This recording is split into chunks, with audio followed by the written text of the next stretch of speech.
నాగర్ కర్నూలు జిల్లాలో దారుణం జరిగింది. ఊర్కొండపేట ఆంజనేయ స్వామి ఆలయంలో ఒక యువతిపై గ్యాంగ్ రేప్ కు పాల్పడ్డారు కొందరు వ్యక్తులు. దైవ దర్శనానికి వచ్చినటువంటి యువతి పైన 8 మంది అత్యాచారానికి పాల్పడ్డారు. దైవ దర్శనం తర్వాత ఆలయ సమీపంలో యువతి కుటుంబం బస చేసింది. అయితే కాలకృత్యాల కోసం బయటకు వెళ్లిన సమయంలో యువతిని బలవంతంగా లాక్కెళ్లారు ఆ యువకులు. యువతికి తోడుగా వచ్చినటువంటి మహిళపై దాడి చేశారు. పోలీసుల అదుపులో ప్రస్తుతానికి 6 నిందితులున్నారు, మరొక 2 పరారులో ఉన్నారు.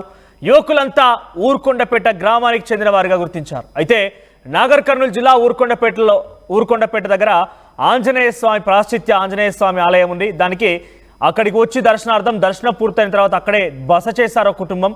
కాలకృత్యాల రీత్యా ఆ మహిళ మరొక అమ్మాయి ఇద్దరు కలిసి బయటికి వెళ్ళారు. అంతలోనే అక్కడికి వచ్చినటువంటి యువకులు మొదటి నుంచి కూడా రెక్కి నిర్వహిస్తుంటారు. బహుశా లేదంటే ఆ సమయంలో అక్కడికి వచ్చిన నేపథ్యంలో మొదటి నుంచి కూడా రెక్కి నిర్వహించే ఉంటారు.